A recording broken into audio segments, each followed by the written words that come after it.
Honorable président des séances, honorables députés et estimés collègues, ma famille parlementaire. Cela fait maintenant quelques semaines que notre auguste chambre est propulsée au cœur de l'actualité politique de notre pays. Contre ma volonté, l'attention s'est focalisée sur ma modeste personne. Dans l'exercice de leur liberté, certains, ici ou à l'extérieur, ont multiplié à mon endroit critiques acerbes et attaques violentes, largement médiatisées. Mais d'autres, nombreux, m'ont témoigné leur amour et leur soutien. Aux uns et aux autres, je tiens à dire merci infiniment. Fort malheureusement, ce débat, si la déchéance éventuelle de quelques membres du bureau de l'Assemblée nationale a fini par occulter les véritables défis prioritaires auxquels notre pays est confronté à ce moment. Ce sont pourtant ces défis qui cristallisent les attentes du peuple que nous représentons et qui donnent à notre action toute sa substance patriotique. L'unité nationale, la cohésion, la défense de la souveraineté et de l'intégrité territoriale, le progrès social et économique. Voilà ce qui devrait capter toute notre énergie. Je me réjouis que la plénière d'aujourd'hui mette un terme à cette parenthèse afin que, dès demain, nous retrouvions le chemin de l'essentiel. Conjuguer nos efforts pour répondre aux attentes légitimes du peuple qui nous a mandatés ici.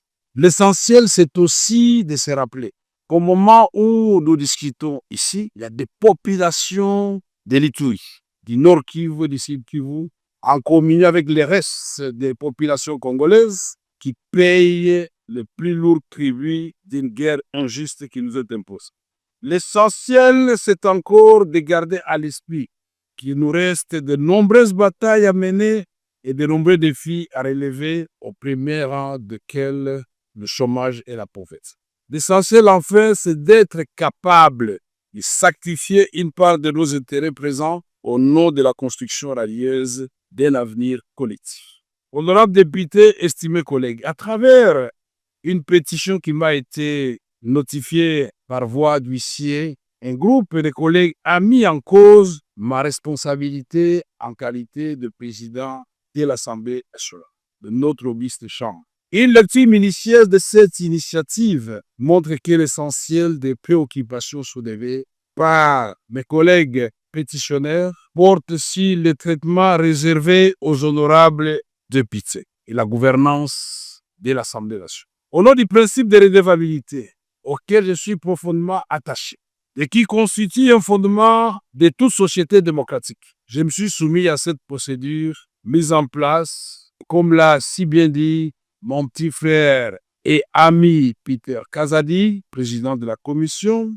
Je me suis donc soumis à cet exercice et j'ai répondu à chacune des préoccupations des pétitionnaires. 19 septembre 2025 devant la commission spéciale et temporaire instituée à cet effet. Pièce contre pièce, j'avais promis au président de la commission et aux membres de la commission que le lendemain, j'amènerai 3 documents qu'ils avaient demandé. Premier document pour justifier tous les fonds d'avril 2024 jusqu'au mois d'août de cette année. Deuxième document, les règles générales pour la sortie des fonds. Et troisième document, c'était de preuves que cela a été fait comme cela. Ces documents ont été remis au président séance tenante devant le membre de la commission. Au terme de l'article 31 du règlement intérieur de notre Chambre, la responsabilité d'un membre du bureau, y compris celle du président, ne peut être mise en cause que par l'initiative exclusive des députés nationaux.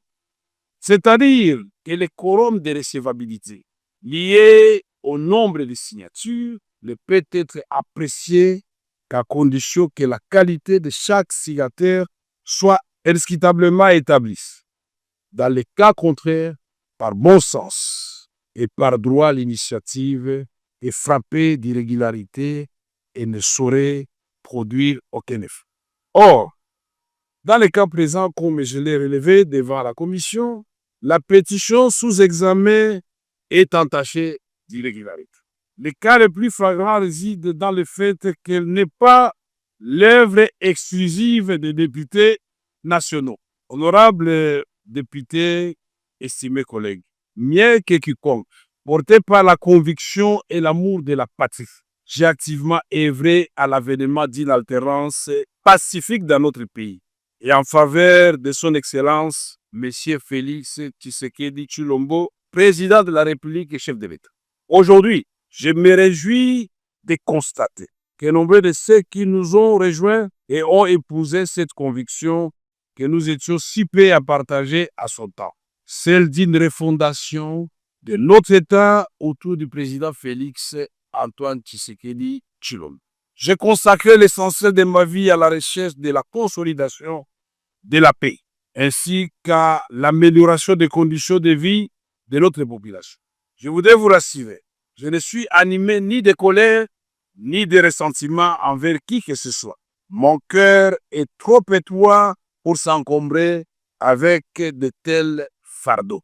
Il s'emploie à entretenir l'amour fraternel et à cultiver les vertus du pardon. Honorables députés, estimés collègues, le vote attendu ici, quels qu'en soient les résultats, porterait immanquablement un coup dur aux acquis auxquels j'ai contribué moi-même et que nous sommes tous appelés à préserver. Je prends donc la mesure du spectre de la division et des clivages qui menacent de fragiliser la cohésion nationale et l'harmonie institutionnelle, pourtant indispensable à la réussite de notre projet collectif, restaurer la paix, impulser le développement, renforcer le rayonnement de notre pays. Honorables députés, estimés collègues, je ne vais pas vous promener dans les Saintes Écritures pour vous parler du roi Salomon avec les deux femmes qui se disputaient un enfant. Je respecte la ligne tracée par le président, mais nous avions beaucoup à dire avant de lui dire au revoir. Honorables députés, estimés collègues, à vous, j'estime mon amour fraternel et ma gratitude sincère pour le moment partagé au service de notre beau pays. À toutes celles et ceux qui m'ont apporté un soutien spontané dans cette épreuve, je dis merci. Aucun mot n'est assez fort pour exprimer ma reconnaissance. Sachez que vous pouvez toujours compter sur moi. Je vais également m'adresser à nos collègues pétitionnaires. Merci à vous. Merci car au-delà de l'épreuve, il y a l'apprentissage. Chers frères et sœurs, ce qui nous unit est infiniment plus fort que ce qui nous divise. À votre démarche démocratique, j'ai apporté des réponses précises devant la commission spéciale et temporaire. Je n'ai aucun doute que notre lanterne à nous tous a été éclairée.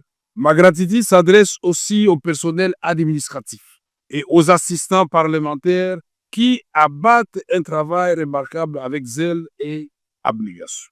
À celui qui me succédera, je souhaite plein succès dans la conduite de notre chambre. C'est ici le moment de vous annoncer ou de confirmer effectivement ce que le président de la commission, Peter Kazadi, a dit tout à l'heure. Je donc, en âme et conscience, décidé devant 110 millions de Congolais de considérer que ma petite personne ne doit pas bloquer une grande institution comme l'Assemblée nationale. J'ai donc décidé de déposer ma démission.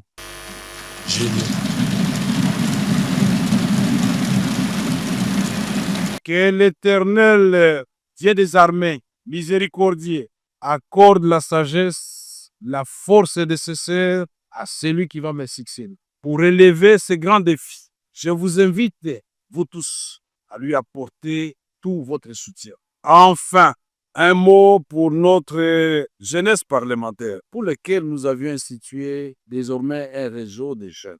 Chers jeunes députés, vous êtes à la fois le présent et l'avenir de notre nation. Soyez toujours conscients de cette responsabilité. Ne commettez pas nos erreurs. Travaillez avec acharnement et discipline. Vivez pour l'histoire, chers jeunes. Que Dieu bénisse la République démocratique du Congo et son peuple et ses institutions, que Que Dieu nous bénisse tous et que la nation triomphe. Merci.